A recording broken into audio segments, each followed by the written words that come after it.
to Man United stream. Hope you're doing well. We've got a really busy show for you today. Yes, we're talking about Benjamin Sesko. He has arrived at Man United. He's in Manchester right now getting his medical done. It is massive news. But what is his schedule for the next couple of days? Will he be unveiled in tomorrow's friendly match against Fiorentina? What else will he be doing? We'll let you know. Will he even be possibly playing? We'll let you know. Also in today's show, we've got transfer news for you on Baleba. Are Man United waiting for him to hand in his transfer request or make a plea that he wants to leave United, pick United before they make a move? We're going to be discussing that as well in today's show. And finally, we've got breaking news on Garnacho. Yes, him to Chelsea. It could be happening. We're going to be discussing that and lots more in today's show, so make sure you stick around. But before we kick off today's show, please hit the like button on this video. And if you're not already a subscriber to the Man United stream channel, hit that subscribe button so you can keep up to date with all the latest transfer news and more from one single daily dose. Also want to take this opportunity to thank everybody out there that's been hitting the subscribe button. Thank you so much. It means a lot. Your support is what's needed to grow this channel, so thank you very much. So let's kick off today's show with the news on Sesko. He's finally arrived. I still can't believe it. Still think I'm dreaming.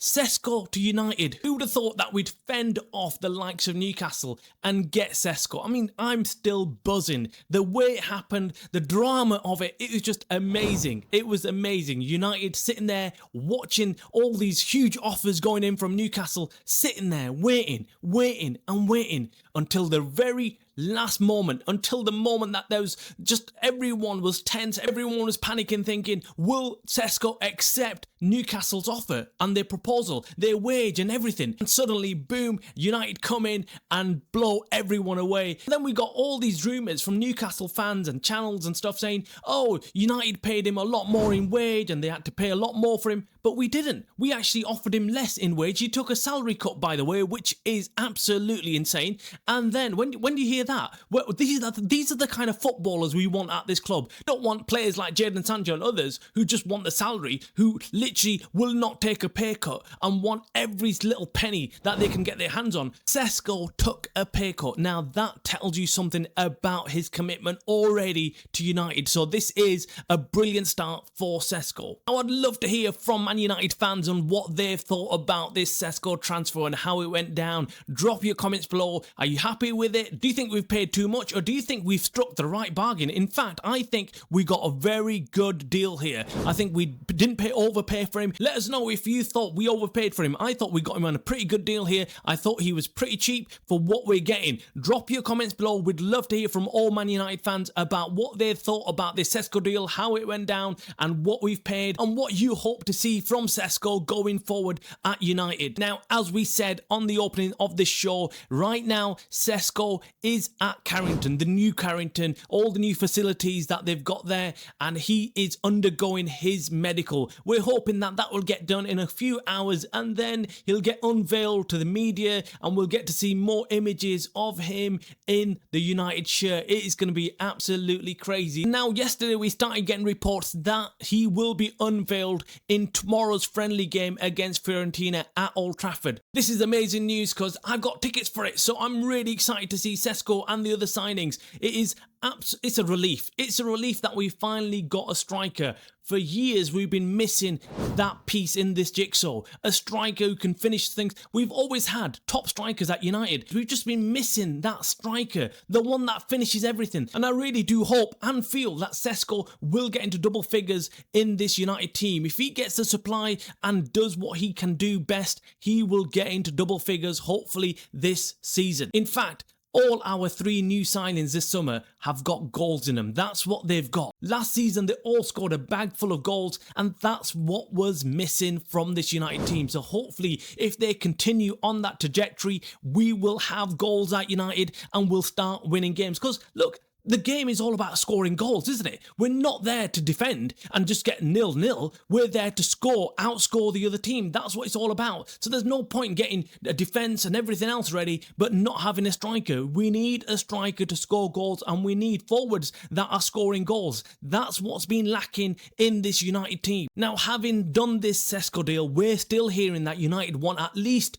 2 or 3 more new players. Yes, It's not over, guys. We are still midway through our transfer plan. Yes, guys, we've been told that Omar Berrada, Jason Wilcox and Christopher Vivell are all working behind the scenes to bring in more players. They've reached only half of their aim or goal right now. They want a couple of more players. And one name that has been linked heavily to United, even before this Sesko deal was over, was, of course, Baleba. He is a centre defensive midfield player, a maestro in the middle of the park for Brighton, and he is an ideal signing for United. That's what's missing in this United team. We need someone who can control the middle of the pitch, and he is perfect. Not only is he really good defensively, he can drive forward, dribble through the teams. Absolutely insane player, but Brighton know this. Brighton are not willing to sell him, or not willing to sell him for cheap. They're saying that they want around about 100 million for this guy,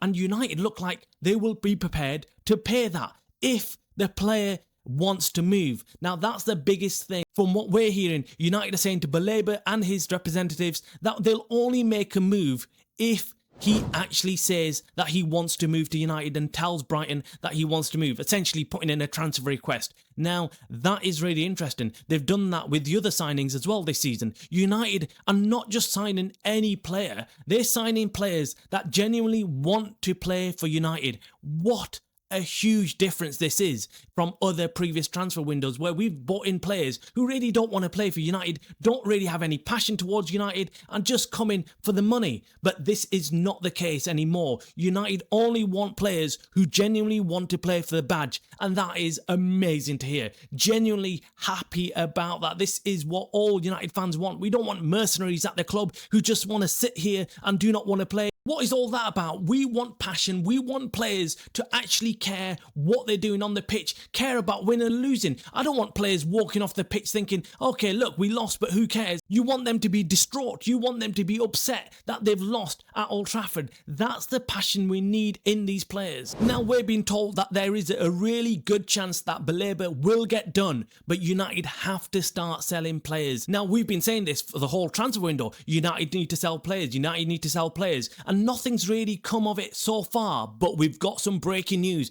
Breaking news this morning on Garnacho. Garnacho has agreed personal terms with Chelsea. Here we go. Yes, we're finally going to make a sale. And we've heard that United will not be prepared to accept anything less than 50 million or around that mark. Before, we were hearing that they might let him go for about 30 million or 40 million, which was absurd. For a player this young with so much potential, of course he's worth more than 30 million. And hopefully they can sell him for about 50 million or a little bit more. Chelsea have got the money. They'll come out and buy him if they need to. And Chelsea have agreed personal terms. It looks very likely now that we're going to get this deal. Here we go now very soon. So let's wait and see. Fingers crossed that we can get our first major sale done in this transfer window and bring some money in. And hopefully that money can then go and be spent on the Baleba deal and another player as well, or two. That's what we're hoping for. These are really tense times, interesting times, amazing times for Man United fans because we're all buzzing. We're all buzzing. We've got 3 major signings through the door when we've ended 15th in the league last season, have got no Champions League football, but this is Man United, one of the biggest clubs in the world, and of course, we've still got that pull. We are a giant of a football club, and do not let anybody else tell you different. That's it for today's show, guys. Make sure you hit the like button on this video. Make sure you subscribe. You are watching the Man Utd Stream channel, a channel by the fans for the fans.